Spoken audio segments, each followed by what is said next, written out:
So మనము ప్రతి వారము చాలా ముఖ్యమైన సబ్జెక్ట్ని తీసుకెళ్తున్నాం పిల్లరా. నా జీవితానికి ముఖ్యంగా యేసు ప్రభుని రక్షకుడుగా అంగీకరించిన వాళ్ళకి ఈ యొక్క టాపిక్ చాలా ఇంపార్టెంట్ టాపిక్ ఇది. ఇక టాపిక్ పేరు ఏంటంటే God's law of increase. So ఒక వ్యక్తి అభివృద్ధి చెందాలి జీవితంలో అన్ని విషయాల్లో. మా ఇంటారా జాగ్రత్తగా వినండి, ఎందుకంటే నేను దీని ద్వారా ఎలా జీవించాలో ప్రతి క్షణం అనేది కూడా మనకు అర్థమవుతుంది. సో ప్రతి ఏరియాలో ఇంక్రీజ్ కావడం పిల్లరా, ఆర్థికంగా, ఆత్మీయంగా, ఆరోగ్య విషయంలో, ముందర చూస్తాను కదా, ఆరోగ్య విషయంలో, కుటుంబం విషయంలో, భార్యాభర్తల మధ్య ప్రేమ విషయంలో, అన్ని ఏరియాస్లో పిల్లరా, ప్రతి ఏరియాలో నేను అభివృద్ధి చెందాలనేది దేవుని కోరిక. మనల్ని సృష్టించింది అందుకు. నా అభివృద్ధే ఇతరులకు నా జీవితం ద్వారా యేసు ప్రభు ఎవరో తెలియజేస్తుంది. అందుకనే నా అభివృద్ధి లేకపోవడం వలన మనకే నష్టం కాదు, కానీ అన్యులకు కూడా చాలా నష్టం. ఎందుకంటే భూమి మీద ప్రజలు ఎదుగుతున్నారు, ఎవరు మాకు మార్గం చూపిస్తారు, మరి ఆనందించే జీవితం కొరకు లేకుంటే సంతోషంగా జీవించడానికి ఏం చేయాలా అనేది భూమి మీద ప్రతి మనిషిలో ఉన్న ప్రశ్న. అయితే అందుకే బైబిల్ అంటుంది, మిమ్మల్ని నన్ను దేవుడు వెలుగుగా పెట్టాడు, నేను లోకానికి ఉప్పై ఉన్నామని. అంటే నా జీవితం చూసి బయట ప్రజలు తెలుసుకుంటారు పిల్లరా, నిజంగా యేసు ప్రభు దగ్గరికి వెళ్తేనే జీవితం. ఎందుకంటే వాళ్ళు చూడండి, యేసు ప్రభు దగ్గరికి పోయేవాళ్ళు, యేసు ప్రభు నమ్మిన వాళ్ళు ఎన్ని మేలులు అనుభవిస్తున్నారు అని మిమ్మల్ని చూసి వాళ్ళు తెలుసుకోవాలనేది దేవుని కోరిక. అందుకని నీకంటే నాకంటే దేవునికి ఇష్టము నేను అన్నీ కలిగి ఉండడం. నీకంటే నాకంటే దేవునికి ఇష్టము నీ కుటుంబంలో, నీ యొక్క జీవితంలో నువ్వు ఆరోగ్యం కలిగి, సంతోషం కలిగి, అన్ని మేలులు కలిగి జీవించడం. సో అది దేవుని యొక్క కోరిక. మీకంటే ఇష్టం ఆయనకు, అది బాగా గుర్తుపెట్టుకోవాలి. నేను చాలాసార్లు మనం తప్పుగా దేవుణ్ణి లెక్కలు వేసుకుంటూ ఉంటాం. దేవుడు ఇది ఇవ్వలే, అది ఇవ్వలే, దేవునికి ఇష్టం లే. దేవుడికి గుర్తుపెట్టుకోండి ఎప్పుడు, ఆయనకి నా జీవితము మేలులతో నిండి ఉండడం వలన మనకు లాభము, కానీ ఆయనకు చాలా లాభము. సో అది బాగా మీకు గ్రౌండ్, మీకు అది తెలిసినదా. ఎన్నడే కానీ కల్లో కూడా ఊహించద్దండి దేవుడు ఏదో నష్టం చేస్తాడు అది ఇదని. ఎప్పటికీ దేవుడు లాభం చేయాలని కోరుకుంటాడు. ఓకే, సో ఈ యొక్క సబ్జెక్ట్ చాలా ఇంపార్టెంట్ సబ్జెక్ట్ ద్వారా, అందుకే బైబిల్ స్టడీలో పెట్టుకోవడం జరిగింది దీన్ని. నేను ప్రతి ఏరియాలో ఇంక్రీజ్ కావడం, అభివృద్ధి చెందడం, అన్ని ప్రాంతాల్లో మనం అభివృద్ధి చెందడం అనేది దేవుని కోరిక. సో దానికోసము కొన్ని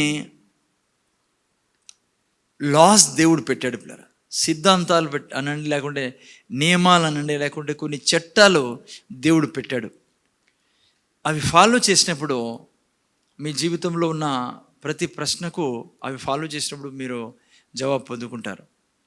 సో అందుకనే ఈ లాస్ మనకు తెలియకుంటే, ఈ యొక్క సిద్ధాంతం మనకు, లేదంటే చట్టం మనకు తెలియదు అనుకో, దేవుడు పెట్టిన చట్టము, దేవుడు అన్నీ ఇవ్వాలనుకున్నా నా జీవితంలో అవి మనం ఆనందించలేము. ఓకే, సో అందుకని ఈ లాస్ మనం నేర్చుకుంటా ఉన్నాం. చాలా ముఖ్యమైన లా, బైబిల్లో అన్నిటికంటే ముఖ్యమైన లాని నేను గత 4 వారాలుగా నేర్చుకుంటా ఉన్నాం. ఏంటి ఆ యొక్క ముఖ్యమైన లా? అన్ని లాస్ పైకి ఇది ముఖ్యమైన లా.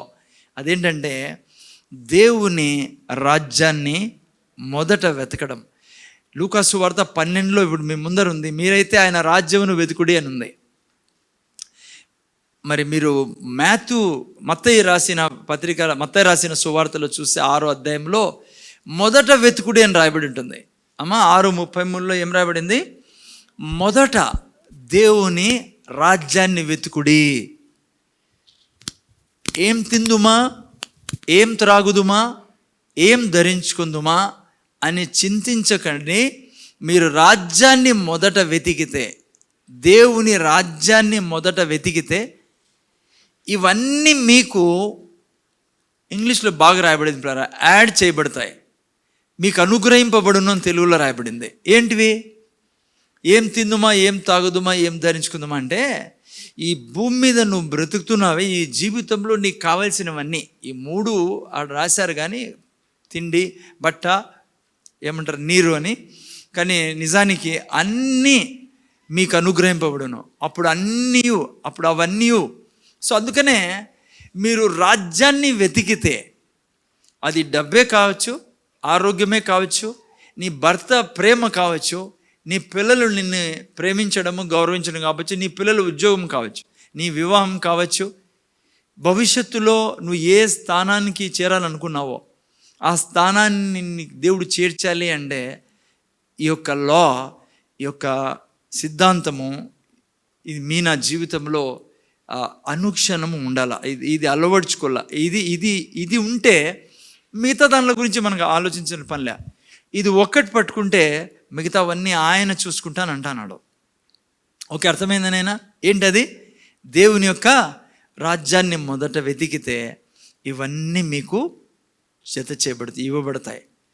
చూడండి, భూమి మీద ప్రజలు, మనుషులు మీరు చూస్తే దీని కొరకే పరిగెడతారు. ఏదాని కొరకు? ఏం తిందుమా, ఏం త్రాగుదుమా, ఏం ధరించుకుందుమా, ఎలా నేను రేపొద్దున ఎలా నా పిల్లలు బ్రతుకుతారు, ఎలా నేను లైక్ ఆస్తి కలిగి లాంటి వాళ్ళ ఉద్యోగాలు ఏంటి, వాళ్ళ ఆరోగ్యం ఏంటి, ఎప్పుడేమవుతుందో. భూమి మీద ప్రతి మనిషిని వెంటాడుతానే ఈ యొక్క చింత. అందుకే మత్తయి సువార్తలో అంటాడు, చింతించద్దండి. చింత వెంటాడుతుంది ఈరోజు మనిషి జీవితంలో. మనిషికే కాదు వెంటాడుతుంది ఇది, ప్రభుత్వాలకు కూడా వెంటాడుతుంది ఇది. మన గవర్నమెంట్స్కి, మన దేశంలోనే కాదు, ప్రపంచ దేశాల్లో ఉన్న ఈవెన్ గవర్నమెంట్స్, ప్రభుత్వాలు, మన మీద పరిపాలించే ప్రభుత్వాలను కూడా ఈ చింత వెంటాడుతుంది కదా. ఎలా నేను ప్రజలందరికీ తిండి ఇవ్వాలా, ఎలా బట్టలు ఇవ్వాలా, ఎలా అందరికీ ఉద్యోగాలు ప్రొవైడ్ చేయాలా కదా. అందుకే మనం వాళ్ళని దించేసి అంటాం వాళ్ళు చేయకోకుంటే కదమ్మా. ఎందుకు ఓట్లేము? లైక్ వాళ్ళు మనకు ఇవన్నీ ఈకుంటే మనం ఏం చేస్తాం? సో వాళ్ళు కూడా ఎలా ఇది చేయాలనే చింతలో ఉన్నారు వాళ్ళు.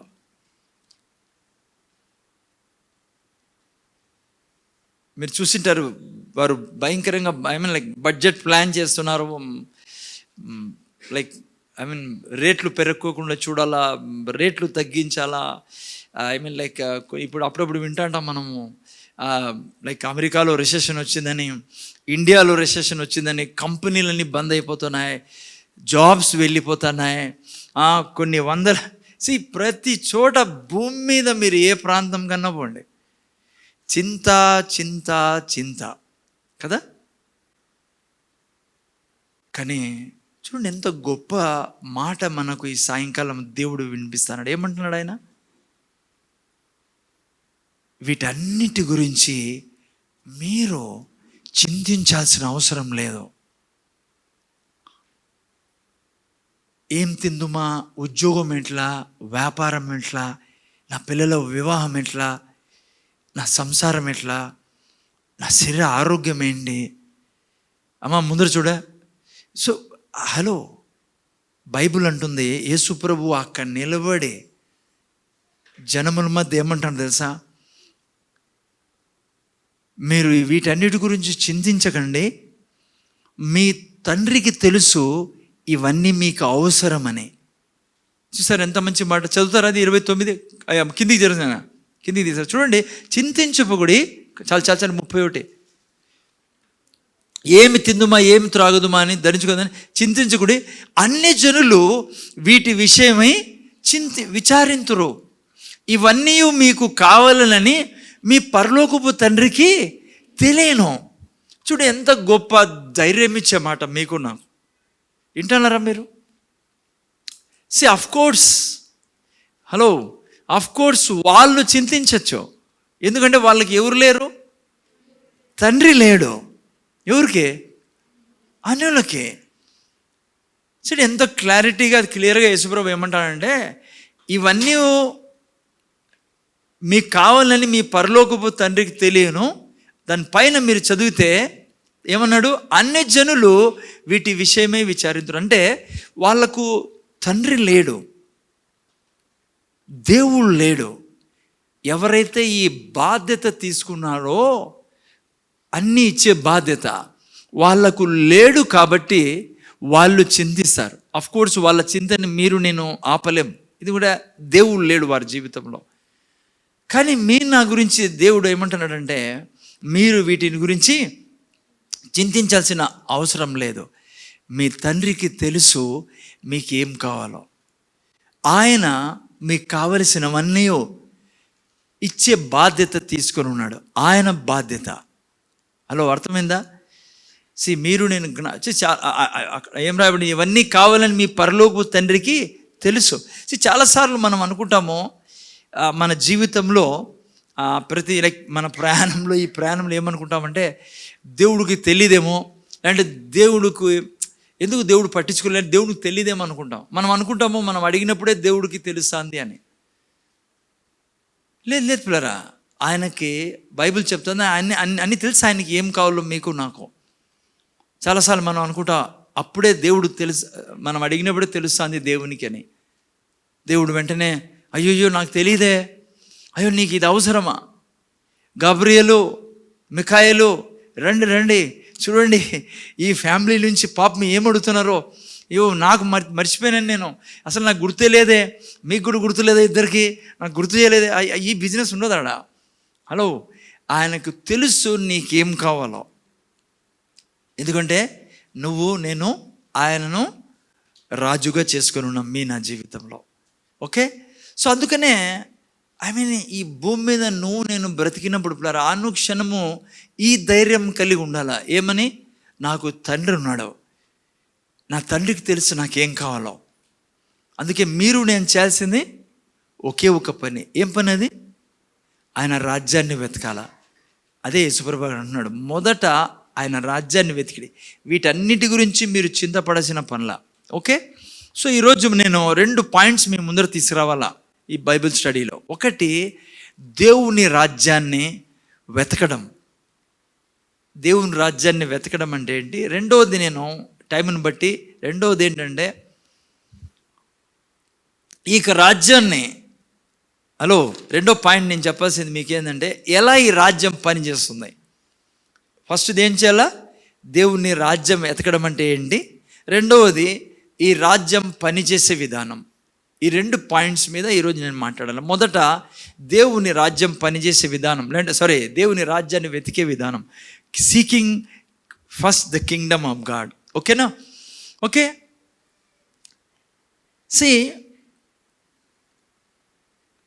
ఈవెన్ క్రైస్తవులు, దేవుని నమ్ముకున్న బిడ్డలు, మనం ప్రపంచంలో ఉన్న ఈవెన్ యేసుప్రభుని నమ్ముకున్న బిడ్డలు కూడా ముందర చూడండి.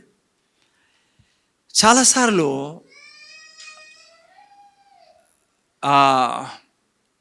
మనం కూడా గవర్నమెంట్ మీద ఎట్లా చెప్పాలా, గవర్నమెంట్ మీద మనము గవర్నమెంట్కి చెడ్డ చెప్తా ఉంటాం, గవర్నమెంట్ గురించి చెడ్డ చెప్తా ఉంటాము, లేకుంటే నిరుత్సాహపడతా ఉంటాం. దేవుని బిడ్డల గురించి చెప్తున్నా, బయట వాళ్ళ గురించి కాదు.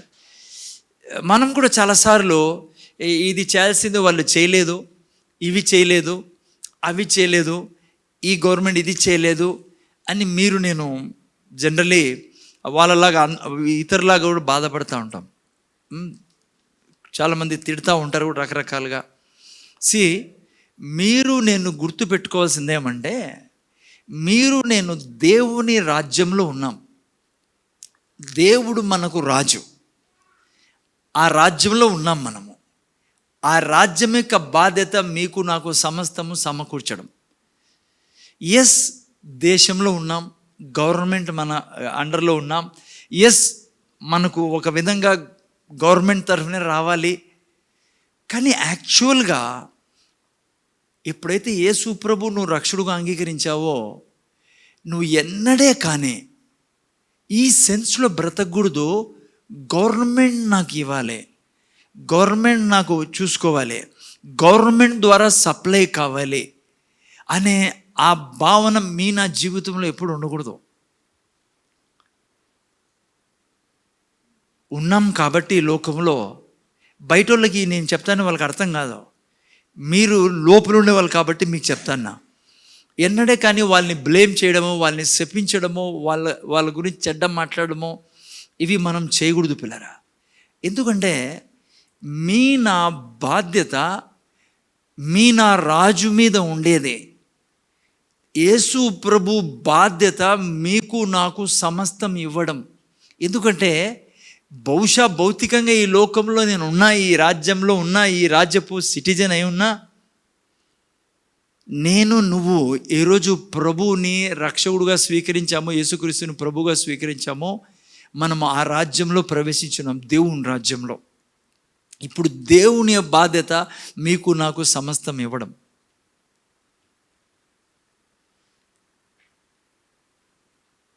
దేవుడే మన ప్రెసిడెంట్, దేవుడే మన ప్రైమ్ మినిస్టర్, దేవుడే మన ఫైనాన్స్ మినిస్టర్. అందుకే తన్ను తాను యెహోవా ఈరే అని పిలిపించుకున్నాడు కదా. ఎప్పుడు యెహోవా ఈరే అని పిలువబడిండేది దేవుడు? యెహోవా ఈరే అంటే ఏంటంటే దానికి అర్థము he's a God who provides, he's a provision God. అంటే అన్నిటినీ ఇచ్చేవాడు. అంటే ముందే ఆలోచించి మనకు అన్నీ ఇచ్చేవాడని, మనం చెప్పకముందే అన్నీ ప్రొవైడ్ చేసేవాడని అర్థం యెహోవా ఈరే అంటే. ఎప్పుడు ఈ మాట చెప్పబడింది? అబ్రహాము ఇస్సాకును బలి ఇచ్చేకి పర్వతం మీదకి తీసుకెళ్తున్నప్పుడు కదా. ఒక పక్కన అబ్రహాం ఎక్కుతున్నాడు కొండ మీదికి, ఇంకో పక్కన దేవుడు పొట్టేల్ని ఎక్కిస్తాడు. గుర్తుందా మీకు? అబ్రహాముకి తెలుదు ఆయన, అందుకే యెహోవా ఆయన ఆల్రెడీ అబ్రహాము ఎప్పుడు బయలుదేరాడో ఈ పొట్టేలు కూడా బయలుదేరింది. పాపం ఒకతే, కానీ పరిశుద్ధాత్మ దేవుడు దీన్ని నడిపిస్తాడు. ఇద్దరు ఎక్కడ కలుసుకున్నారు? కొండ మీద కలుసుకున్నారు పిల్లరా. అప్పుడు అబ్రహాం అన్నాడు, ఆయనే చూచుకొనును, యెహోవాయే చూచుకొనును పేరు. నా దేవుడు యెహోవా ఈరే. మీ కొరకు నా కొరకు కావలసినవన్నీ నువ్వు అడుగు వేస్తా అంటే నీతో పాటే ఆ ప్రొవిజన్ నడుస్తూ ఉంటుంది. నువ్వు ఎక్కడికి పోయినా ఆడ నీకు అది అవైలబుల్ ఉంటుంది, అది ఉంటుంది నీకోసం రెడీ. మా పిల్లలు యవ్వనస్తులు, మీరు వినాలన్నారా? బంగారు రాసుకొని పైన చూడండి, రెఫరెన్స్ రాసుకొని వింటున్నారా? అందుకే నీకు నాకు, నేను ఇప్పుడు బయటికి పోయి గవర్నమెంట్ విరోధంగా మాట్లాడమని నేర్పడంలే మీకు, అది జరగనిండి, దాంతో మనకు సంబంధంలే. నీకు లోపల నీ జ్ఞానంలో ఈ విషయం ఉండాలి. ఏమని?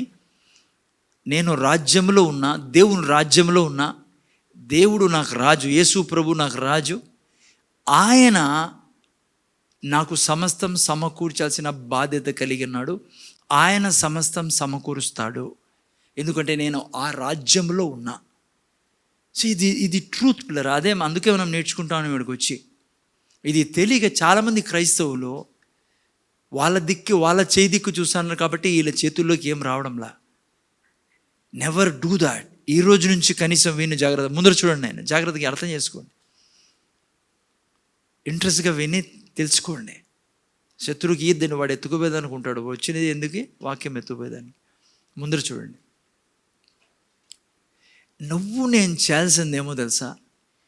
ఈ రాజుని గట్టిగా హత్తుకొని ఉండడమే నేను చేయాల్సిందే. వాటి కొరకు మనం పరిగెత్తాల్సిన పనిలే. డబ్బులు, ఉద్యోగము, వ్యాపారము అవన్నీ ఆయన బాధ్యత. నా బాధ్యత ఏంటి? ఆయన్ని గట్టికి పట్టుకోవడము, ఆయన రాజ్యాన్ని వెతకడము, ఆయన రాజ్య విధానాన్ని వెతకడము, ఆయన్ని వెతకడం, ఆయనతో టోటలీ కనెక్షన్లో ఉండడం, ఆయనతో స్ట్రాంగ్ రిలేషన్షిప్లో ఉండడం. ఇదొక్కటే నా పని. ఆయన మీకు ఉద్యోగం ద్వారానో వ్యాపారం ఆయన పని, అది ఎట్లా ఇప్పించుకుంటాడు మీకే. కానీ ఒక్క పదం గుర్తుపెట్టుకోండి, మీరు ఆయనతో స్ట్రాంగ్ రిలేషన్షిప్లో ఉండాలా. పెద్ద సమస్య ఏమంటే దేవుని బిడ్డలుగా మన రిలేషన్షిప్ అందరితో స్ట్రాంగ్గా ఉంటాయి, కానీ ఎవరితో ఉండదు? దేవునితోనే ఉండదు. మనం అనుకుంటాం మన వ్యాపారంతో స్ట్రాంగ్ రిలేషన్షిప్ పెట్టుకోవాలా. నేను తప్పనను, అందరితో రిలేషన్షిప్ ఉండాలా, ప్రేమతో అందరితో ఉండాలా, బంధువులతో ఉండాలా. కానీ నా స్ట్రాంగ్ రిలేషన్షిప్ రాజుతో ఉండాలా. ఎందుకంటే ఈయనే అన్నీ ఇచ్చేది, మనకు అన్నీ తెచ్చిచ్చేది మన జీవితంలో. లేదన్నావా నువ్వు మళ్ళీ చింతలో పడతావు, ఏం తిందుమా, ఏం త్రాగుదుమా, ఏం ధరించుకుందామా అని. నువ్వు ఇక్కడ స్ట్రాంగ్ రిలేషన్షిప్లో ఉన్నావు అనుకో. అందుకే నేను చాలాసార్లు మీకు ఈ విషయాలు నేర్పిస్తూ ఉంటాను. ఎవరిని ఆశించుకోకూడదు, మన బంధువులు కాలా, స్నేహితులు కాలా, ఉద్యోగం కాలా, అందరూ కాలా. కానీ నా యొక్క సంబంధము ప్రభువు యేసుక్రీస్తు తన వాక్యంతో స్ట్రాంగ్గా ఉండాలా. అర్థమవుతుందా నైనా అనుష? అర్థమవుతుంది కదా. కానీ పొరపాటు ఏం చేస్తామంటే మనం ఆయన ఎప్పుడు దూరం పెడతాంటాం. ఈయన్ని పట్టుకుంటే మన పనులు జరిగినట్లే. బ్రదర్ రిలేటివ్స్తో స్ట్రాంగ్ రిలేషన్షిప్ ఉండాలి మీకు నాకు. టక్కని రేపు పొద్దున ఏదైనా అవసరం పడితే ఎవరు ఆదుకుంటారు మనల్ని. సరే, ఈయనకి చాలా ఇంపుగా ఉంటుంది అది. వాళ్ళతో దూరం ఉండాలి, శత్రువుగా ఉండాలని కాదు. నువ్వు వాళ్ళ మీద ఆధారపడుతున్నావు అనుకో, ఈయన్ని పక్కన పెట్టి వాళ్ళు నీకు నామాలే పెట్టేది. ఏం పెడతారు? నేను చాలా ఉదాహరణ నా దగ్గర చెప్పాలంటే మీకు 1 2 చెప్తాను నేను. ఓకేనా? ఈ చర్చిలో జరిగింది. ఒక సిస్టర్ వచ్చి నాతో అంటుంది, బ్రదర్, సొంత తమ్ముడు పెద్దమ్మ కొడుకు, వాడికి కొద్దిగా ఇల్లు కడతాం, కొద్ది డబ్బులు హెల్ప్ చేయడం మళ్ళీ ఇస్తామంటే 3 లక్షలు ఇచ్చినాడు. 3 రూపాయలు వడ్డీతో. 3 రూపాయలు వడ్డీ 9,000. ఎప్పుడు 3 రూపాయలు వడ్డీ 9,000 అవుతుందా 3 లక్షలకి? ఏమదా మీరు అంతా వడ్డీలు కట్టిన వాళ్ళు మాత్రం ఉన్నారే. 9,000 ఒక వ్యక్తి ఇస్తానంటే ఎంత వడ్డీ?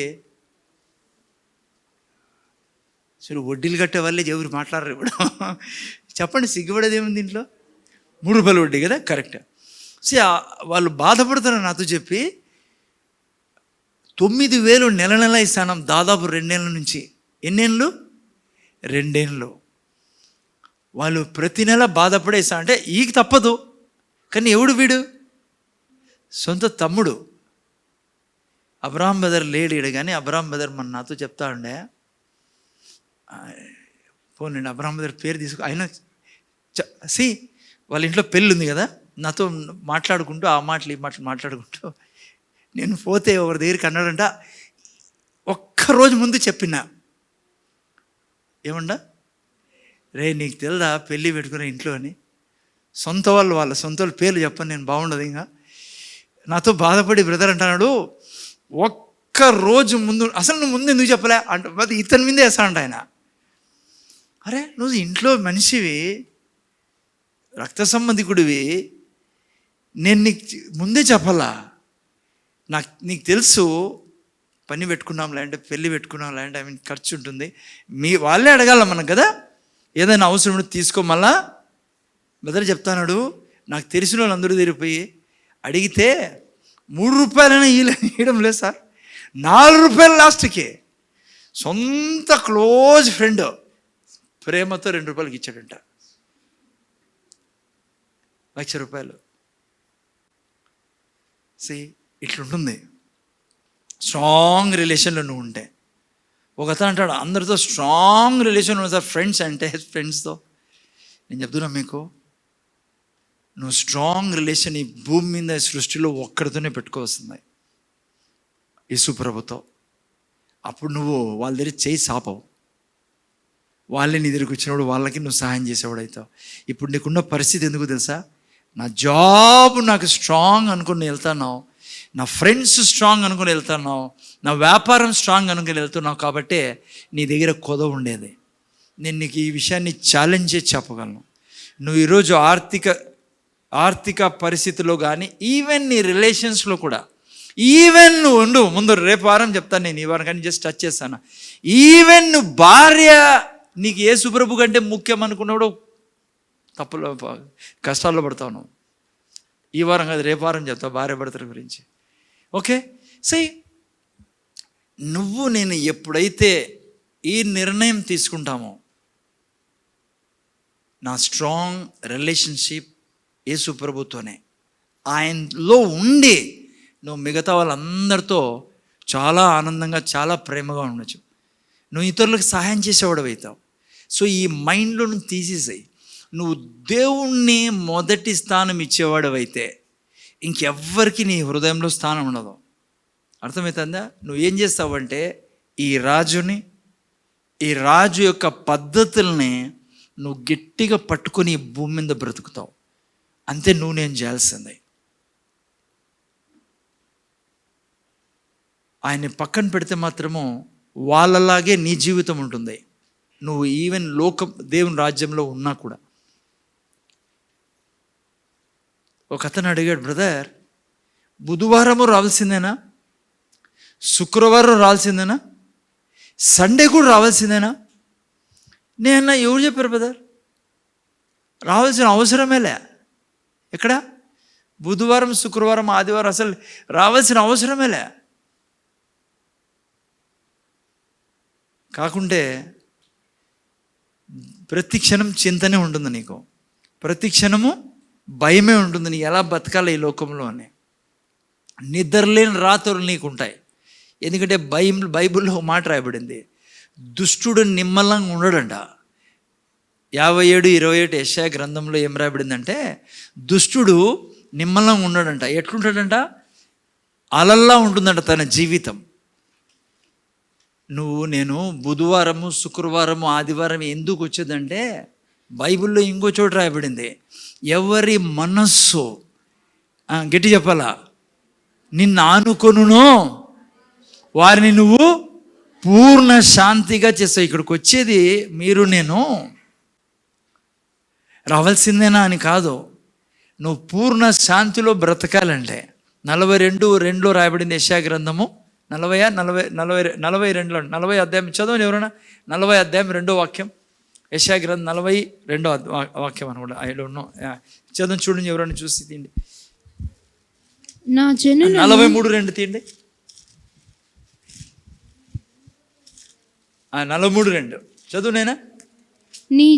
నీవు జలములో పడి, చూసారా, ఇదే, నీవు జలములలో పడి దాటునప్పుడు నేను నీకు తోడైందును. నదులలో పడి, అది నువ్వు దేవునితో వచ్చి నువ్వు వినడం వలన ఈ లోకంలో నువ్వు జలములు అంటే నిజంగా లిటరల్లీ జలంలో జలములు ఏదానికి సమస్య గుర్తుగా ఉన్నాయి, సమస్యలకి, కష్టాలకి. అందుకే అక్కడ నువ్వు జలములో దాటిపోయినప్పుడు చదువునేనా, నేను నీకు తోడైందును. నదులలో పడి వెళ్ళినప్పుడు అవి నీ మీదికి పొర్లి పారవు. నీవు అగ్ని మధ్యను నువ్వు అగ్ని మధ్య నడిచినప్పుడు కాలిపోవు.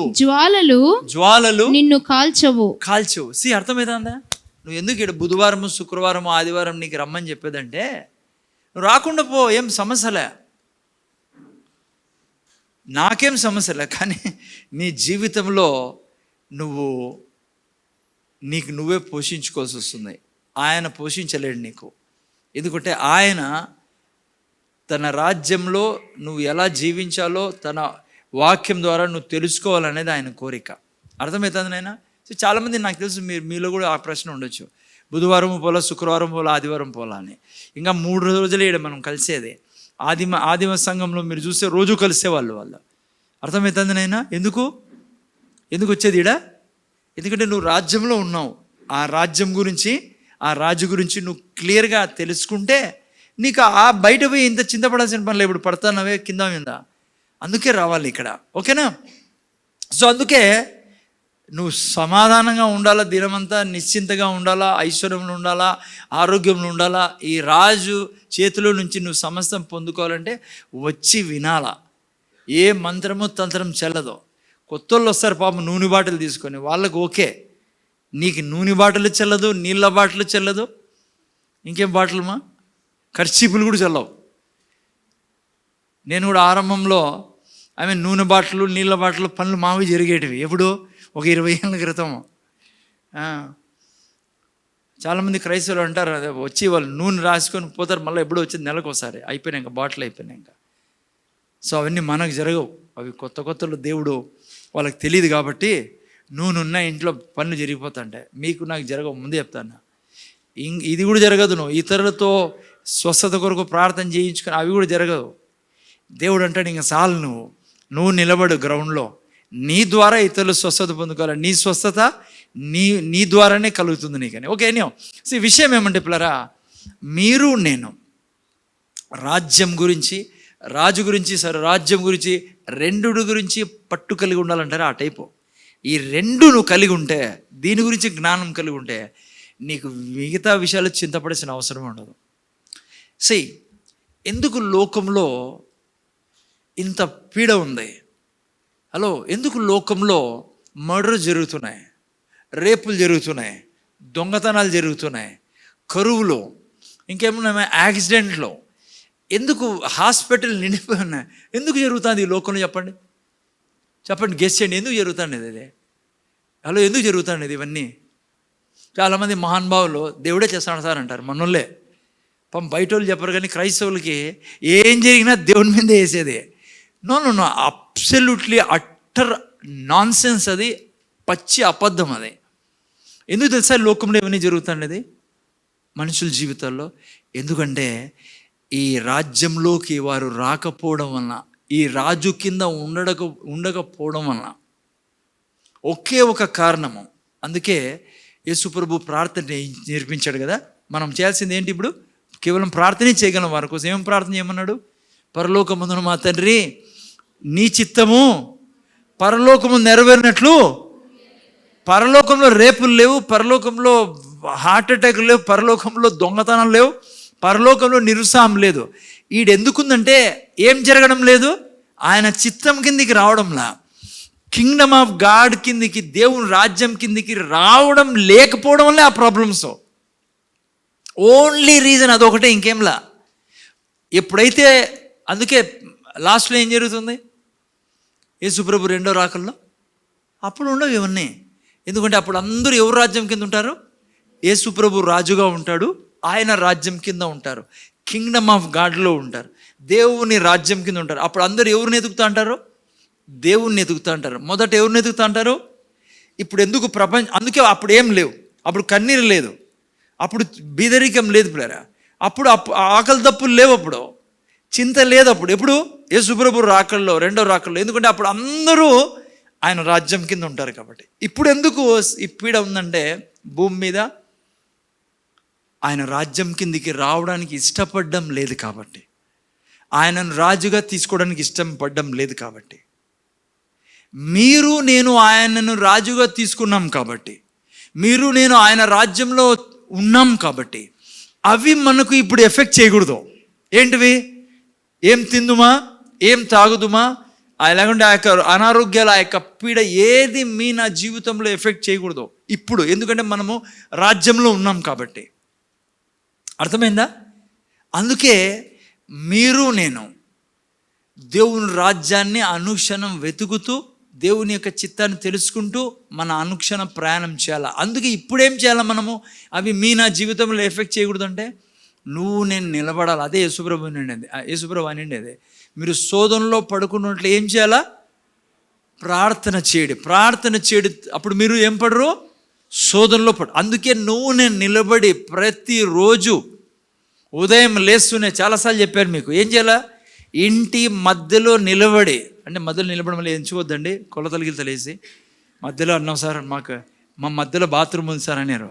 మధ్యలో అని నేను ఎందుకు చెప్తాను అంటే, ఇంట్లో నిలబడి, హలో నువ్వు ఇంట్లో నిలబడి ఆడని నిలబడవు, నువ్వు నిలబడి అనుక్షణము ఈ ఇండ్లు రాజ్యానికి సంబంధించిన ఇండ్లు. అమ్మ ఇంటానారా? పొద్దున్నే చెప్పాలా, యేసు నామంలో ఈ ఇండ్లు దేవునిది, ఈ ఇంట్లో మేము దేవుని రాజ్యానికి సంబంధించిన వాళ్ళము, యేసు నామంలో ఈ ఇంట్లో ఏ దారిద్ర్యం ఉండదు గాక. ఇదే నువ్వు చేయాల్సింది, నేను చేయాల్సింది. పొద్దున్న లేచి నువ్వు ఇంట్లో నిలబడన్నావు అనుకో, ఈ ఇండ్లు అంతే, ఈ ఇంట్లో బీదరికం ఉంటుందంటే నీకు ఎవరు కాపాడలేరు. నువ్వు రాజ్యాన్ని ఎతకడంలే, ఎతుకుతాను. అందుకే వచ్చి విను. అందుకే బుధవారం, శుక్రవారం, ఆదివారం 3 సార్లు రావాల్సిందే, లేకుంటే నీకు అర్థం కాదు ఎలా బ్రతక. ఎందుకంటే నీకు అవసరం లేదు లోకస్తుల మాదిరి ఇబ్బంది పడటానికి. దానికి అర్థం ఇది కాదు, నువ్వు చదవద్దు, ఉద్యోగం చేయద్దు, వ్యాపారం చేయద్దని కాదు. నువ్వు ఇక్కడ వచ్చి రాజు గురించి, రాజ్యం గురించి తెలుసుకొని నువ్వు వ్యాపారం పోయినప్పుడు అక్కడ ఆయన నీకు సహాయం చేస్తాడు. జాగ్రత్త. చూడండి పిల్లలు, ఏం చేయాలి? పొద్దున్న లేసి అందుకే మీరు నేను పరిపాలించాలి. చాలాసార్లు చెప్పా, నిలబడు, డబ్బులు పెట్టే స్థలం ముందర పోయి, ఐ మీన్ ఏమంటే బీరో ముందు పోయి, అమ్మా అర్థమైందా? ఏం చెప్తావు? బీరో ముందర పోయి మొక్కేవు, గుంజులు తీసేవు, చెప్పులు వేసుకునేవు, వాళ్ళు చేసినట్లా. ఎందుకంటే రాజ్యం అలా పనిచేయదు. రాజ్యం ఎలా పనిచేస్తుంది? బీరువాని చూసి మాట్లాడాల. యేసు నామములో ఈ బీరువాలో ఎల్లప్పుడూ డబ్బుండును గాక. ఎందుకంటే రాజ్యం ఏం చెప్తుంది? రాజు ఏమంటున్నాడు?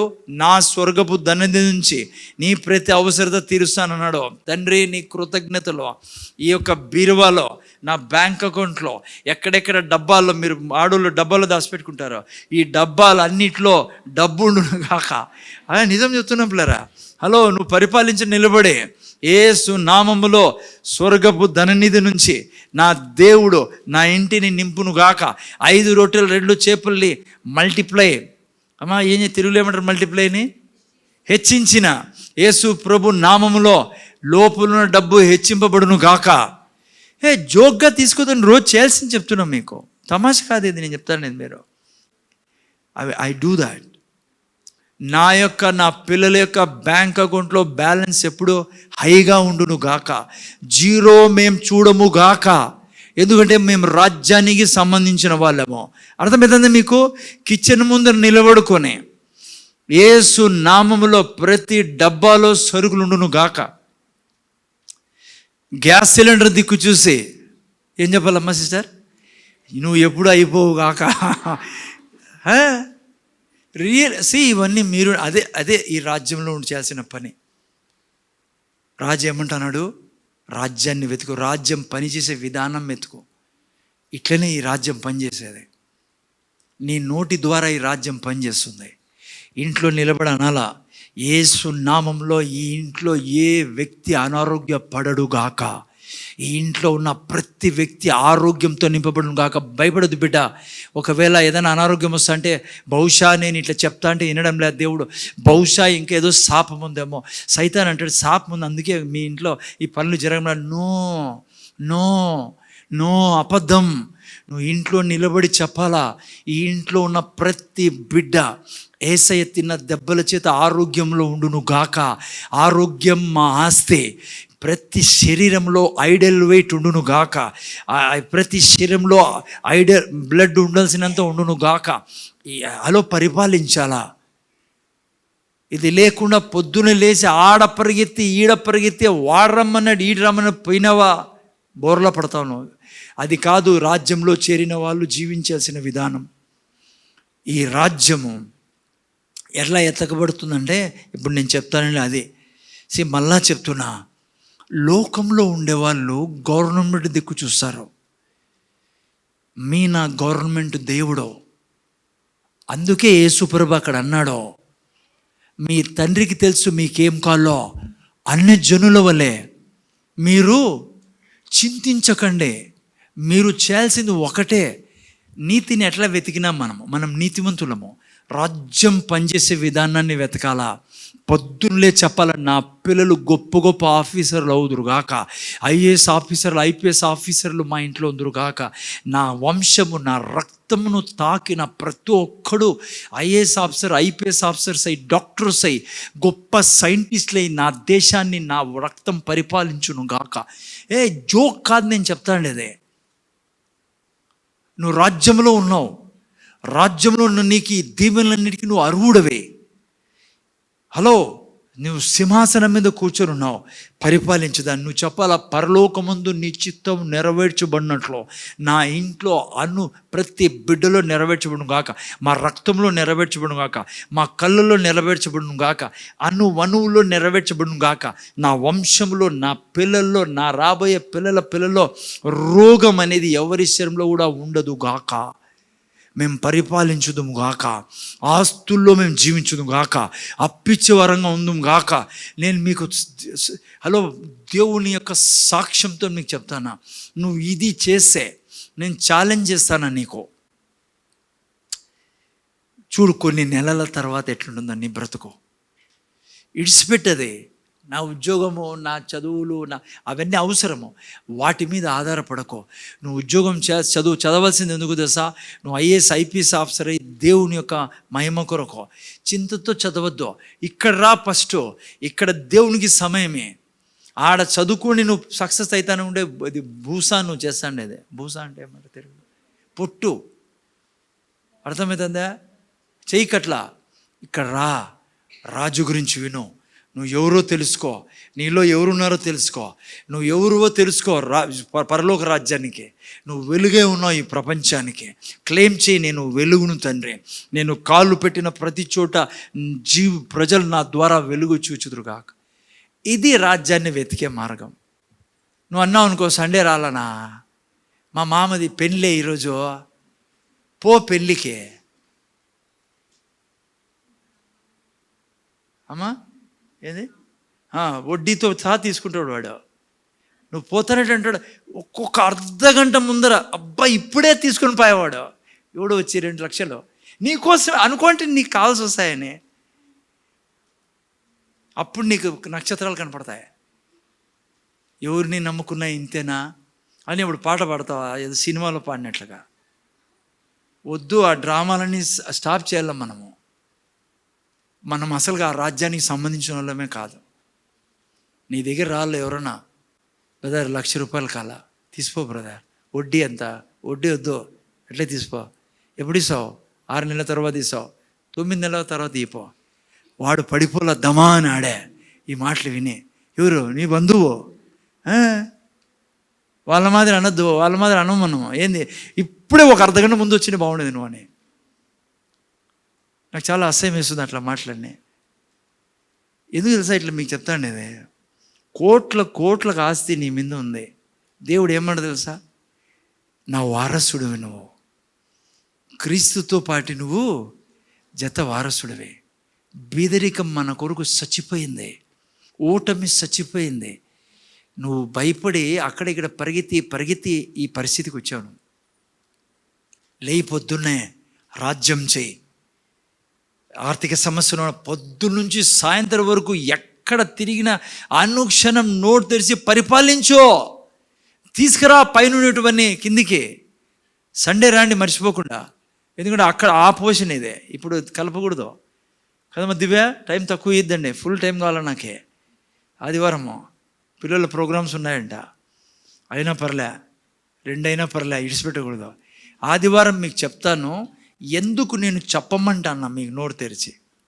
ఆదివారము కొంతమంది ఆడోళ్ళు బా అసలు సండే రాకూడదు అనుకుంటున్నారేమో. లేదు తల్లి, తొందరగా ఇడుస్తానులే, భయపడకండి, తొందర రండి, రండి, తొందరగా ఇడుస్తా.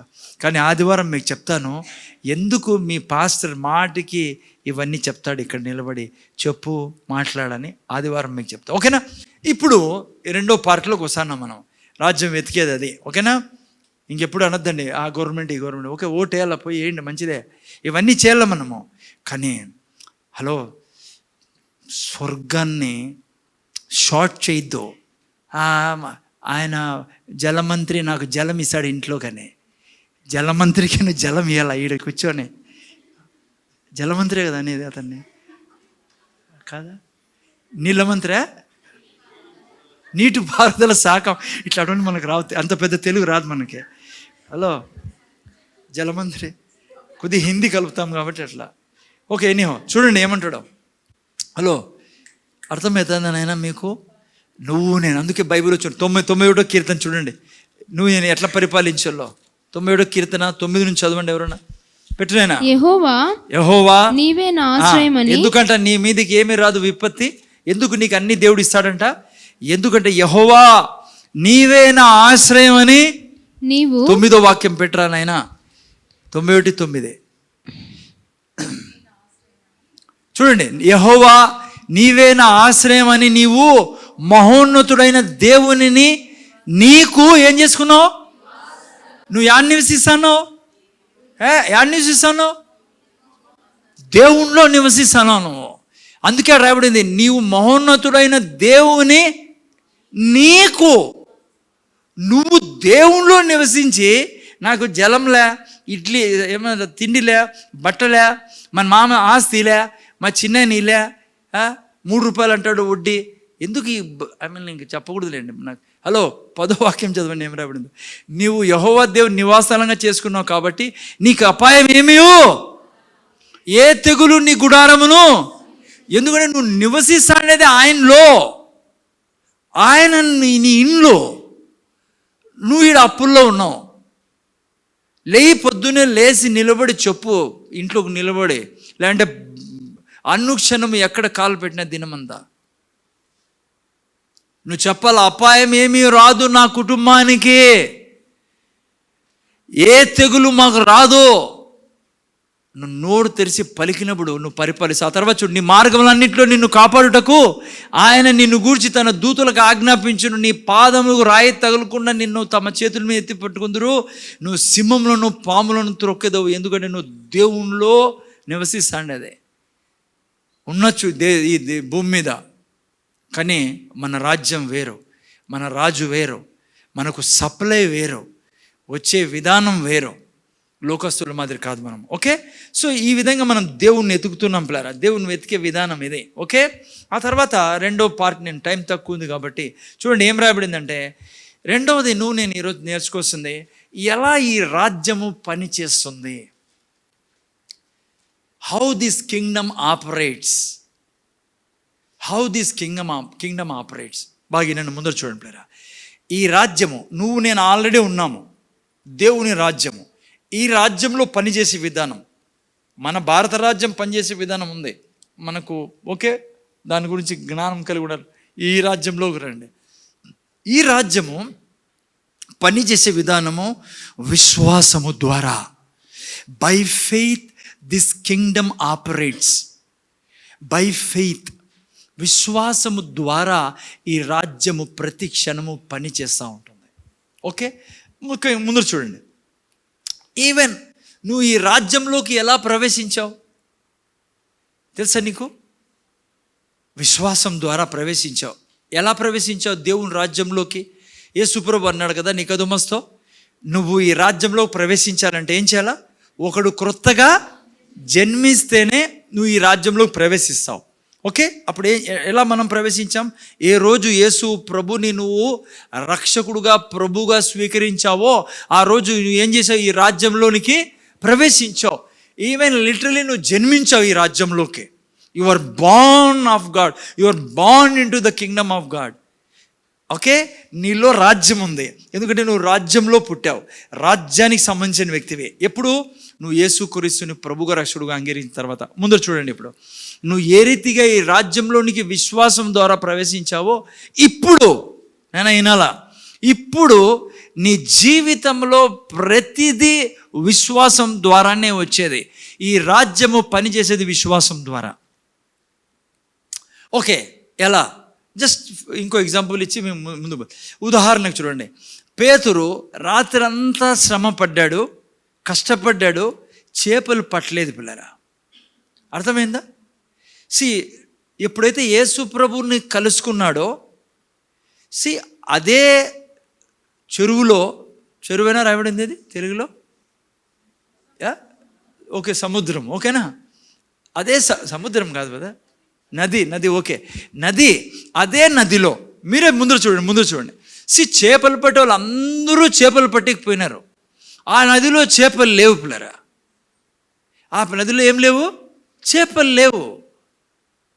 అయితే ఎప్పుడైతే యేసు ప్రభు చెప్పాడో, యేసు ప్రభుతో అన్నాడు పేతురు, నీ మాటను అనుసరించి, నీ మాట ప్రకారం నేను వల వేస్తానని వల వేశాడు. దాన్నే ఫెయిత్ క్యాచ్ అంటాం. It's not a biological catch, not a physical catch. అది ఆ క్యాచ్ ఏంటి? దాన్ని ఫెయిత్ క్యాచ్ అంటాం. అంటే ఏంటి సార్ ఫెయిత్ క్యాచ్ అంటే? చేపలు లేవాడా, కానీ రాజ్యం చెప్పినట్లు చేశాడు కాబట్టి, రాజు చెప్పినట్టు చేశాడు కాబట్టి చేపలు వచ్చాయి అక్కడికి. జాగ్రత్తగా వినంటారా?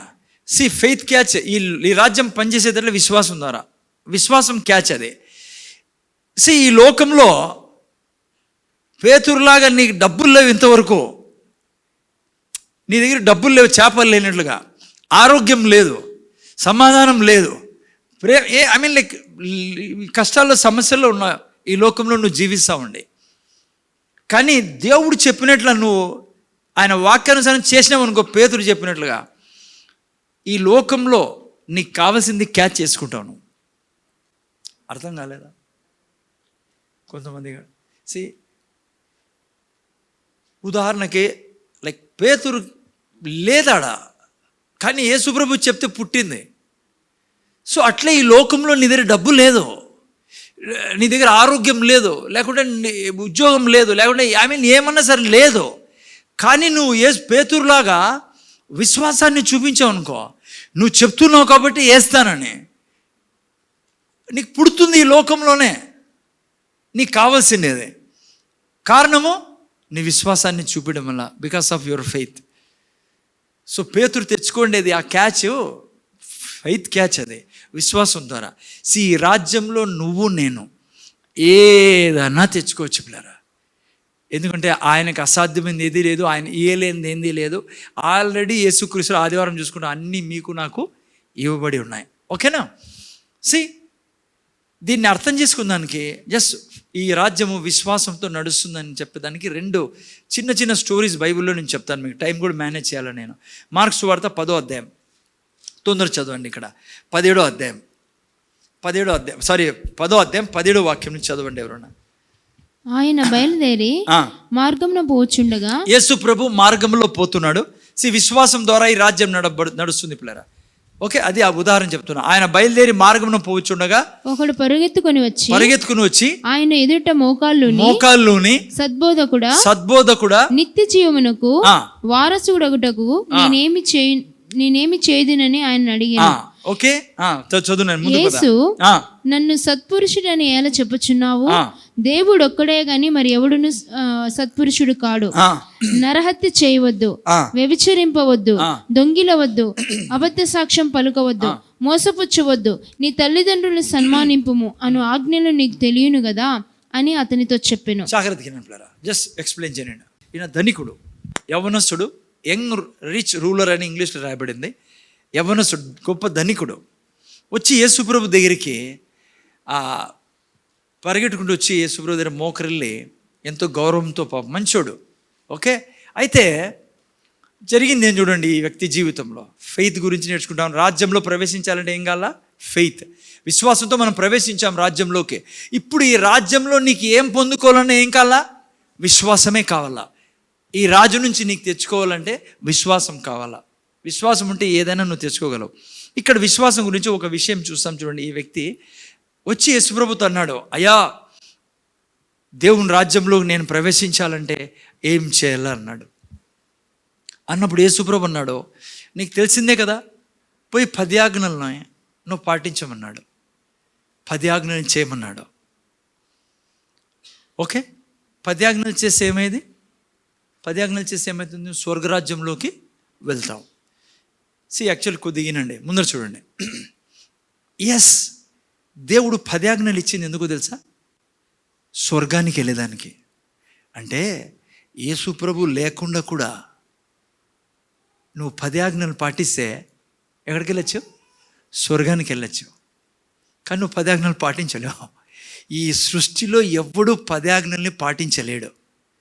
పాటిస్తే నువ్వు స్వర్గానికి వెళ్ళగలవు, కానీ ఎవడూ పాటించలేరు. 10 ఆజ్ఞల్ని ఎవరూ అనుసరించలేరు, 10 ఆజ్ఞల్ని చేయలేరు. ఏ మనిషి కూడా. ఒకే ఒక మనిషి చేశాడు, ఆ మనిషి పేరు యేసు ప్రభు. ఆయన ఒక్కడే ధర్మశాస్త్రాన్ని నెరవేర్చినవాడు. ఈ సృష్టిలో ఎవడి చేత కాదు 10 ఆజ్ఞలను, కానీ దేవుడు ఇచ్చాడు 10 ఆజ్ఞలు. ఇవి చేసి నువ్వు స్వర్గానికి పో. కానీ ఎవడు చేయలేడు 10 ఆజ్ఞల్ని.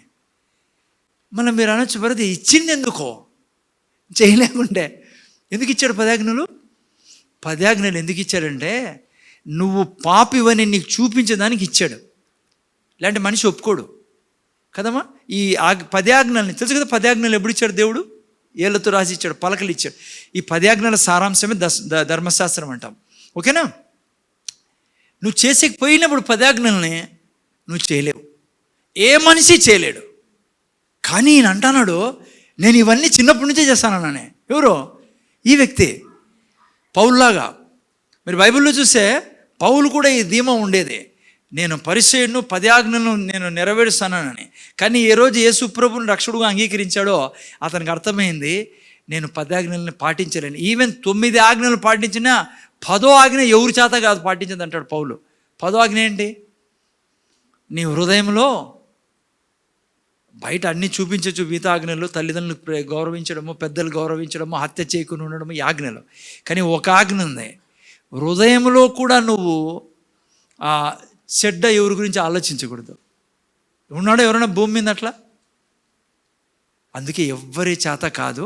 కాబట్టి ఈ 10 ఆజ్ఞలు దేవుడు ఎందుకు ఇచ్చాడంటే నువ్వు నేను పాపివని అర్థమయ్యేదానికి, తెలుసుకునేదానికి. అందుకే మనం ఎక్కడికి వెళ్తాము? యేసుప్రభు దగ్గరికి వెళ్తాము. యేసుప్రభు దగ్గరికి తెచ్చేదానికి ధర్మశాస్త్రం ఏమేమి? బాల శిక్షణ ఏదో ఆయన తెలుగులో కదా, పోలండి.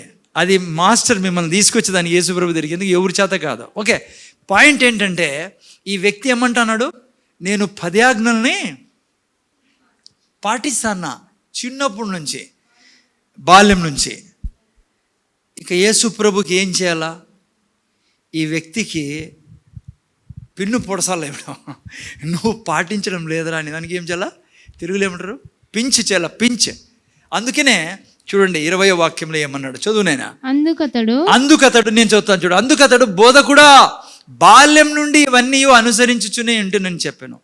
యేసు అతన్ని చూచి ప్రేమించి, చూసారా, యేసు అందరినీ ప్రేమిస్తాడు. చూడు ఇక్కడ ఏమంటాడో, నీకు ఒకటి కొదువుగా ఉన్నది, నీవు వెళ్ళి నీకు కలిగినవన్నీ అమ్మి బీదలకిమ్ము, పరలోకమందు నీకు ధనం కలుగును, నీవు వచ్చి నన్ను వెంబడించుమని చెప్పెను.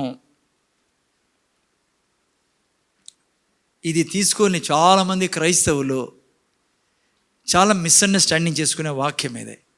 ఏమంటారో తెలుసా చాలామంది? చూడండి బ్రదర్, మన దగ్గర ఆస్తి ఉండేది ఎందుకో తెలుసా? దేవుడు ఎప్పుడన్నా ఎవరన్నా అమ్మి ఇమ్మంటే మన ఆస్తి అంతా అమ్మిచ్చి ఈకండి, అమ్మి ఇస్తా అంటే నాకు చెప్పండి, నేను వస్తాను. గబక్కని ఎవరన్నా మీరు ఈ వాక్యం చదివి, చాలామంది క్రైస్తవులు కన్ఫ్యూజన్ అంటారు, దేవుడు గబక్కని ఎప్పుడన్నా చెప్పచ్చు నీకు అన్నీ అమ్మేసి బీదలకి ఇమ్మని, లేదంటే దేవుడు అమ్మమంటాడు, అన్నీ అమ్మి ఇమ్మంటాడు. లేకుంటే ఇంకో అని అంటున్నాడు, అసలు అందుకే డబ్బులే ఉండకూడదు సార్ మన దగ్గర, ఏదో కొద్దిగా ఉండాలంట. ఎంత రా కొద్దిగా అంటేనైనా? రకరకాల నో జాగ్రత్తగా వినండి. బైబిల్లో మొత్తంలో యేసు ప్రభువు ఒకే ఒక వ్యక్తికి చెప్పిండేది ఇదే. ఏది? ఈ మాట. ఏం మాట? అన్నీ అమ్మి బీదలకి ఇచ్చేసి నన్ను వెంబడించమని చెప్పిండేది ఒక్కరికే బైబిల్లో. ఎందుకంటే ఈయనకి అదే ఇంజెక్షన్ సరిపోయేది. ఎందుకు చెప్తాను, వింటానండి. ఎవరికి చెప్పలే. జక్కయ్య దగ్గర పోయినాడు. జక్కయ్య ఎవరు? మంచి రిచ్ ఫెలో. అతను కూడా, అతను ఆడ ఈడ సంపాదించిన సంపాదన అది కదా, అందరినీ ఏడిపించి తీసుకున్నాడు. అతనితో కూడా అనలే యేసు ప్రభువు, నీ ఆస్తంతా వాళ్ళకి ఇచ్చేసాయి, బీదలకి ఇచ్చేసాయి, అప్పుడు నేను నో ఒక్క వ్యక్తిగా చెప్పిండేది. జక్కయ్యకి చెప్పలే. జక్కయ్య తనే సంతోషంగా బీదలకి ఇచ్చాడు. యేసు ప్రభు మెచ్చుకున్నాడు. అర్థమైందా? అందుకని కన్ఫ్యూజ్ కాదండి. డబ్బు ఉండడం మంచిది, చాలా మంచిది. క్రైస్తవుల దగ్గర కోట్లు ఉండడం చాలా మంచిది. ఈ యూట్యూబుల్లో వాళ్ళు పెడుతుంటారు చెత్తంతా. ఎప్పుడు వినకండి. నీ దగ్గర కోట్ల ఆస్తి ఉంటే అది దేవుని రాజ్యానికి పనికొస్తుంది. కాబట్టి నీ దగ్గర ఎంత ఆస్తి ఉంటే అంత మంచిది దేవునికి. కానీ ఈ వ్యక్తి మాత్రం ఉండకూడదు. మనం ఇప్పుడు చెప్పండి, ఎందుకు ఈ వ్యక్తికి ఆ మాట చెప్పాల్సి వచ్చింది? యేసు ప్రభు ఏం మాట చెప్పాడు? అంతా అమ్మి బీదలకి ఇమ్మని. ఎందుకంటే ఈయన గొప్ప ఆస్తిపరుడు పిల్లరా, చాలా ఆస్తి గలవాడు. మా ముందర చూడాలి మీరు. ఆస్తి గలవాడు. ఆస్తి ఉండడం తప్పు లేదు. ఈయన దగ్గర చాలా ఆస్తి ఉంది, తప్పేం లేదు. బైబిల్లో అబ్రహాము, యోబు వీళ్ళంతా ఎంత ఆస్తిపరులు. కానీ సమస్య ఏమంటే ఈ వ్యక్తితో డబ్బు ఈ వ్యక్తి దగ్గర లేదు, కానీ డబ్బు దండిగా ఉంది. కానీ ఈ వ్యక్తి డబ్బు ద్వారా బంధించబడి ఉన్న వ్యక్తి. డబ్బు ఉండడం కాదు, ఈయన డబ్బు లోపల ఉన్నాడు. అందుకే యేసుప్రభు ఈ ఇంజెక్షన్ వాడినాడు, పెన్సిలిన్. ఏం ఇంజెక్షన్? ఇతను కాల్సిన ఇంజెక్షన్. ఇప్పుడు ఈయనను జాగ్రత్తగా. ఈ వ్యక్తి ఎవరు? యూదుడు. ఈ వ్యక్తికి బాగా తెలుసు దేవుడు ఎవరని, యెహోవా దేవుడు ఎటువంటి దేవుడని, ఎంత ఆస్తి ఇచ్చే దేవుడని. ఇజ్రాయెల్ జనాంగానికి ఐగుప్తు నుంచి ఎంత ఆస్తి ఇచ్చాడు, అబ్రహాంకి ఎంత ఆస్తి ఇచ్చాడు, ఇవన్నీ తెలిసిన వ్యక్తి కాబట్టి సరిగ్గా ఇంజెక్షన్ కరెక్ట్గా పడింది ఇతనికి. ఏం ఇంజెక్షన్ అంటే, ఈయన ఏమంటున్నాడు, నేను 10 ఆజ్ఞలు పాటిస్తాను. ఎప్పటి నుంచి? చిన్నప్పటి నుంచే. అసలు 10 ఆజ్ఞల్లో ఈ టోటల్ 10 ఆజ్ఞల యొక్క సారాంశం ఏంటి తెలుసా? ఒక ఆజ్ఞలు చెప్పండి ఏందో, అది యేసుప్రభువు చెప్పాడు. ఫస్ట్ ఆజ్ఞ, పూర్ణ హృదయముతో పూర్ణ ఆత్మతో నీ పూర్ణ శక్తితో దేవుణ్ణి ప్రేమించాలా? యెహోవా దేవుణ్ణి ప్రేమించాలా. ఈయనకి అది నేర్పించేదానికే దేవుడు యేసుప్రభు అన్నాడు అవన్నీ ఇచ్చేయండి. అంటే నీకు దేవుడు అంటే ఏం లేదు, ప్రేమ లేదు. ఎందుకంటే నీకు డబ్బు ఇష్టము, నీకు డబ్బు సర్వం అయిపోయింది. నీకు దేవుడే సర్వమైంటే నువ్వు అన్నీ వదిలేసేసి నాకు దేవుడు కావాలా, దేవుని రాజ్యం కావాలని నువ్వు వాటిని వదులుకునేవాడివి జక్కయ్యలాగా. లేకపోతే బైబిల్లో చాలామంది వదులుకున్నారు, కానీ ఇతని గుండెల్లో ఏం లేడు, ఎవరు లేరు, దేవుడు లేడు పిల్లరా. ఈయన అనుకుంటా అన్నాడు. చాలామంది క్రైస్తవులు అనుకుంటా ఉన్నారు ఈరోజు, నేను ప్రభువుని నమ్ముకున్నా, బాప్తిజం తీసుకున్నా, చర్చికి వెళ్తానని. నువ్వు దేవుడికి మొదటి స్థానం ఇవ్వలేదనుకో లోపల, నువ్వు కూడా ఈ వ్యక్తి మాత్రం ఉంటావు. నువ్వు దేవుని రాజ్యాన్ని ఎప్పుడు అనుభవించలేవు. అందుకే నిర్ణయం తీసుకోవాలి మనం ఈ సాయంకాలం. ఆయన మొదటి స్థానం. భయపడకండి, ఆయన ఎప్పుడు నీ ఆస్తి అమ్మ ఇమ్మనుడు. ఒక్కరికే బైబిల్లో చెప్పిండదు ఆయన, ఈ వ్యక్తికి మాత్రమే. ఎందుకంటే ఈ వ్యక్తి నేను 10 ఆజ్ఞలు పాటిస్తాను అంటే నేను దేవుణ్ణి అందరికంటే ఎక్కువగా ప్రేమిస్తాను, ఆయనే మొదటి స్థానం అంటున్నాడు. యేసుప్రభు అద్దం చూపిస్తాడు, లేదు నాయనా నీకు ఏ దేవుడు ఎక్కడ మొదటి స్థానం లేదు. అందుకే చూడండి తర్వాత ఏం జరిగింది అయినా చదువునైనా. ఆ తర్వాత ఏం రాయబడింది, అతడు మిగులు ఆస్తి గలవాడు గనుక ఆ మాటకు ముఖము చిన్నబుచ్చుకొని దుఃఖపడుచు వెళ్ళిపోయాను. అప్పుడు యేసు చుట్టూ చూచి ఆస్తి గలవారు దేవుని రాజ్యంలో ప్రవేశించడం ఎంతో దుర్లభమని అతను శిష్యుడు చెప్పాను. ఆ తర్వాత కింద చూస్తే 29 అనుకుంటా పేతురు ప్రశ్న అడుగుతాడు. చెప్పు నేను ఏ వాక్యం అది, 29 చూడండి ఏమంటాడో. ఇప్పుడు ముందు చూడండి, మీరు కూడా అనుకోవచ్చు ఒక నిమిషం, మీకు కూడా డౌట్ రాచ్చు, కాదు కదా అంత ఆస్తి అంతా అమ్మిమ్మంటే కొద్దిగా ఎంతైనా బాధే కదా. నేను అందుకే అన్నా ఈ వ్యక్తికి ఆ మాట చెప్పాల్సి వచ్చింది. ఎందుకంటే ఈ వ్యక్తికి తెలుసు దేవునికి ఇస్తే ఏమవుతుందో. బీదలకి ఇచ్చినవాడు ఎవరికి ఇస్తాడు అప్పు, ఈ వ్యక్తికి బాగా తెలుసు. ఈ వ్యక్తికి తెలుసు దేవునికి ఇమ్మంటున్నాడు కాబట్టి దేవుడికి ఇవ్వడం వలన దేవుడు 100 రెట్లు తిరిగి ఇస్తాడని ఈ వ్యక్తికి తెలుసు. పాత నిబంధన తెలిసిన వ్యక్తి, దేవుడు చెప్పాడు వీళ్ళకి. అందుకే పేతురు అడిగాడు, పేతురు ఇదిగో మేము సమస్తమును విడిచిపెట్టి నిన్ను వెంబడించితమని అతను చెప్పసాగాను. అందుకు యేసు ఇట్లా, నేను నా నిమిత్తము సువార్త నిమిత్తము, అదే కంటిన్యూ అవుతుంది ఇది, ఇంటినైనను అన్నదమ్ములైనను అక్కచెల్లైన తల్లిదండ్రులైన పిల్లలైన భూములను విడిచిన వాడు ఇప్పుడు ఏమందు హింసలతో పాటు 100 అంతలుగా. దేవుడు నీతో నాతో తీసుకునేవాడు కాదు. చాలామంది క్రైస్తవులు కూడా ఇట్లా అనుకుంటారు. పాస్ట్ ఎప్పుడైనా టైత్ గురించి, ఆఫరింగ్ గురించి, కానుకల గురించి అని అనుకుంటే అతను అనుకున్నాడు చూడండి, వెళ్ళిపోయినాడు అటు నుంచి, ఆస్తి అంతా పీకేసుకున్నాడు, డబ్బులన్నీ జీతం అంతా పీకేసుకున్నాడు. పొరపాటు పడకండి. మీతో ఆయనతో యేసుప్రభు ఆ రోజు చెప్పిండేది ఈరోజు కూడా యేసుప్రభు నిలబడి చెప్పే తన వాక్యం ద్వారా నీకే అలానే. ఏం చేస్తాడు నీ దశంభాగాన్ని తీసుకొని ఆయన? ఏం చేస్తాడు నీ 10,000, 8,000, 6,000 తీసుకుని ఏం చేస్తాడు దేవుడు? నీకు ఇచ్చేదానికే. ఆడేం రాబడింది, నా నిమిత్తము నువ్వు ఇస్తాండేది టైత్, నా నిమిత్తం నువ్వు కానుకలు ఇస్తాండేది, నా నిమిత్తం నువ్వు ఏం చేసినా నువ్వు చేస్తాను 100 రెట్లు నేను భూమిని ఇస్తాను. యేసుప్రభు మాట వినింటే బైబిల్లో ఈ వ్యక్తి ఎంత డబ్బు గలవాడేవాడు కదా. యోబుకు చూడండి ఎంత దీవించాడు. యోబు అన్ని పోగొట్టుకున్నాడా? అన్నీ పోగొట్టుకున్నాడు, కానీ ఎవరిని పోగొట్టుకోలేదు? దేవుడిని. అందుకే లాస్ట్లో దేవుడు ఏమిచ్చాడు? 2 అంతలు ఇచ్చాడు. అన్నీ 2 అంతలు ఇచ్చాడు, భార్యను తప్పించి. అర్థమైందా?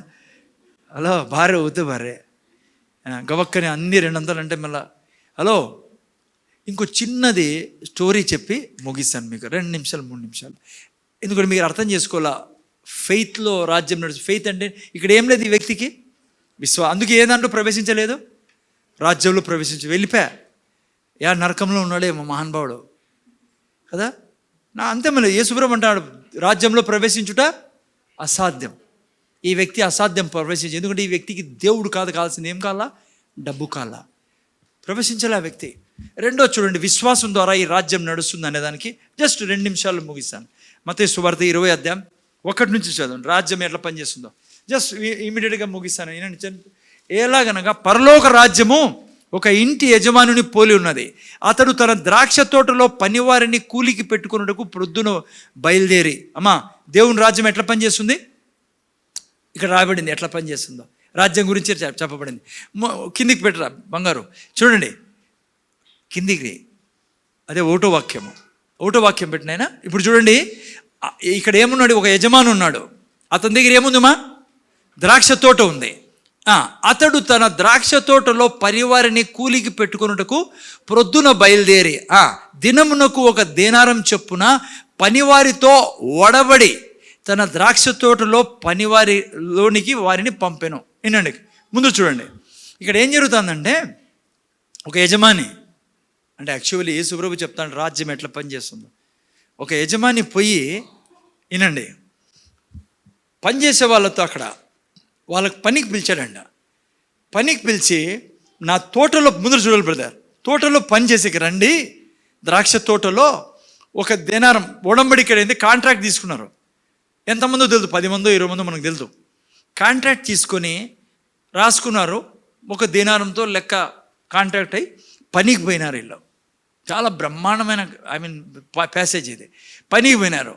ఆ తర్వాత ఏమైందంట, ఓకే, రెండో వాక్యం, దినమునకు 1 దేనారం చొప్పున పనివారితో ఒడబడి తన ద్రాక్షలో పంపాను. ఇప్పుడు చూడండి, తర్వాత అతడు దాదాపు 9 గంటలకు వెళ్ళి సంత వీధిలో ఊరక నిలుచున్న మరికొందరిని చూచి, మీరు నా ద్రాక్ష తోటలోనికి వెళ్ళుడి, ఏమి న్యాయమో అది మీకు ఇత్తునని వారితో చెప్పగా వారును వెళ్ళిరి.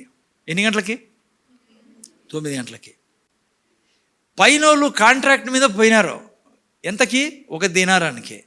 వీళ్ళు ఏ దాని మీద పోతున్నారు? విశ్వాసం మీద.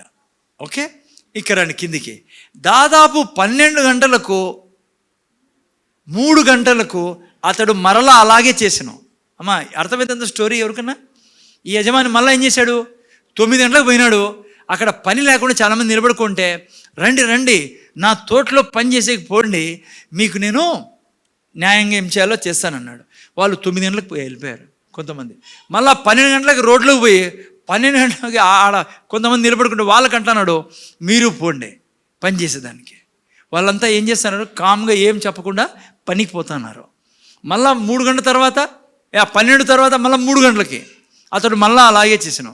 తిరిగి దాదాపు ఎన్ని గంటలకి?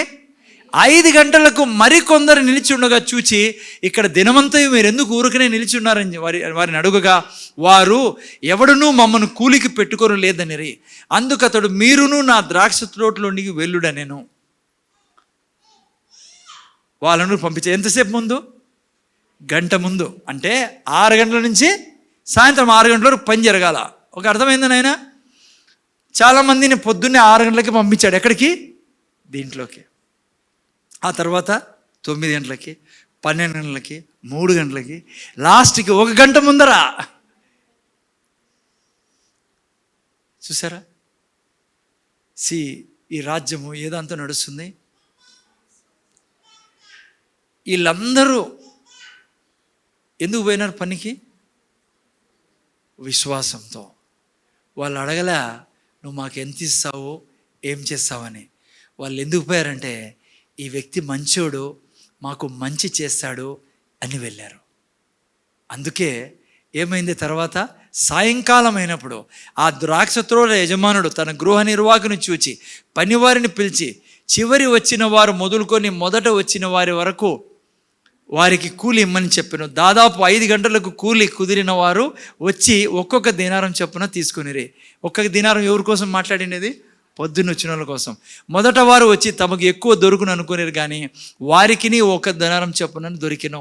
వారు అది తీసుకొని చివరి వచ్చిన వీరు 1 గంట మాత్రమే పనిచేసినను పగలంతయు కష్టపడి ఎండబాసిన బాధ సహించిన మాతో వారితో సమానం చేస్తేవే అని ఆ ఇంటి యజమానాన్ని సనుక్కురు. అందుకు అతడు వారిలో ఒకరిని చూచి, స్నేహితుడా, నేను నీకు అన్యాయం చేయలేదే, నీవు నా యొద్ద 1 దెనారం నాకు వడబడలేదా?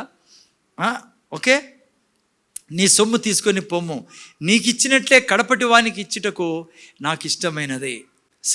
రాజ్యం పనిచేసే విధానం ఇది. ఈవెన్ నువ్వు 10 ఏళ్ళ నుంచి ప్రభువులో ఉన్నా, 10 నెలల క్రితం ప్రభువులోకి వచ్చిన ఎవరైతే తన మీద విశ్వాసం, ఎందుకు వాళ్ళకు 1 దినారం ఇచ్చాడు ఆ యజమాని? 1 గంట ముందు వచ్చినోడుకు ఎందుకు ఇచ్చాడు చెప్తున్నా? ఎందుకు ఇచ్చాడు? ఇతన్ని నమ్మినాడు కాబట్టి, వాళ్ళు ఇతన్ని నమ్మి వచ్చారు కాబట్టి. 3 గంటల నుంచి వచ్చిన వాళ్ళు, 12 గంటల నుంచి వచ్చిన వాళ్ళు, 9 గంటల నుంచి వచ్చిన వాళ్ళు ఎందుకు వచ్చారంటే ఈ యజమాని నమ్మి వచ్చి ఆడ పని చేశారు కాబట్టి. హలో, యేసు ప్రభు చెప్తానే స్టోరీ ఏదాని గురించి తెలుసా? ఆయన రాజ్యం గురించి. మొదటి వాక్యంలో మనం చూసుకున్నాం. ఆయన రాజ్యంలో నువ్వు ఆయన నమ్మి ఆయన చెప్పినట్లుగా నువ్వు ముందుకెళ్తే నీకు నాకు అన్నీ దయచేసే దేవుడు ఆయన. ఇదే రాజ్యం పనిచేసే విధానం. ఆయన అనుమానించుకో. నేను లాస్ట్లో మళ్ళీ ముగిస్తాను. ఈ సృష్టిలో నువ్వు బతుకున్నందుకు ఒక మాట గుర్తుపెట్టుకో, గవర్నమెంట్ కాదు నిన్ను పోషించేది, ఏ మనిషి కాదు నిన్ను పోషించేది. దేవుడు సాక్షాత్తు తన కుమారుని ద్వారా నిన్ను తన రాజ్యంలోకి పెట్టుకున్నాడు, తీసుకొచ్చి. దేవుని బాధ్యత నీకు అప్పులు లేకుండా చేయడము, దేవుని బాధ్యత నీకు పెళ్లి చేయడము, దేవుని బాధ్యత నీకు పిల్లలు ఇవ్వడము, దేవుని బాధ్యత నీకు సొంత ఇల్లు ఇవ్వడము, దేవుని బాధ్యత ప్రతి మంచి వస్తువు, మేలైన వస్తువు ఇవ్వడము.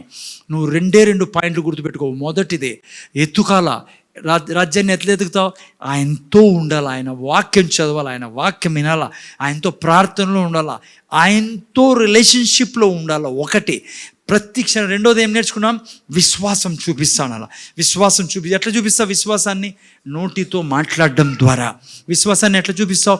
ఆయన చెప్పినట్లుగా వల వేయడం ద్వారా.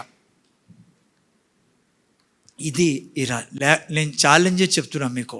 మీరు నేను బీదరికాన్ని చూడలేం, మీరు నేను అనారోగ్యాన్ని చూడలేం, మీరు నేను మరణాన్ని చూడలేం. ఈ సృష్టిలో నువ్వు బతుకున్నందుకు ప్రతి మేలు కలిగి బ్రతుకుతాను. అది ఈ యొక్క స్టోరీకి అర్థం. యజమానుని నమ్మి వచ్చారు కాబట్టి, నువ్వు నేను ఆయన నమ్మి వచ్చాం. ఆయన అన్నీ చేసే దేవుడు. కళ్ళు మూసుకొని ప్రార్థన చేసుకుందాం. రేపు వారం ఉంది, మిగతా విషయాలు రేపు వారం నేర్చుకుంటారే. నీ కృతజ్ఞతలో మేము మొదట రాజ్యం వెతకడం గురించి నేర్చుకున్నాం. ఎందుకంటే మేము సిద్ధాంతాలు నేర్చుకుంటున్నాం తండ్రి, ఎలా ఎంకరేజ్ కావాలా మా జీవితంలో. ఈ యొక్క ముఖ్యమైన సిద్ధాంతం నేర్చుకున్నాం. ఈరోజు రాజ్యం వెతకడం అంటే ఏంటో మేము నేర్చుకున్నాం తండ్రి. ఆ తర్వాత ఈ రాజ్యం విశ్వాసంతో నడుస్తుందని నేర్చుకున్నాం. విన్న బిడ్డలు ఇవి మర్చిపోకుండా సాయం చేయమని, వీరిని మీ రక్తంలో దాస్తున్నా, వీరిని దీవిస్తున్నా, ఏ స్నానం కూర్చున్నాం తండ్రి. 2 చేతులు ఎత్తి దేవుని ఆశీర్వాదం తీసుకుందాం. యేసయ్య కృప, దేవుని ప్రేమ, పరిశుద్ధాత్మ సహవాసం మనకు, మన కుటుంబాలకి ఇప్పుడు ఎల్లప్పుడు సదాకాలం తోడనుగాక.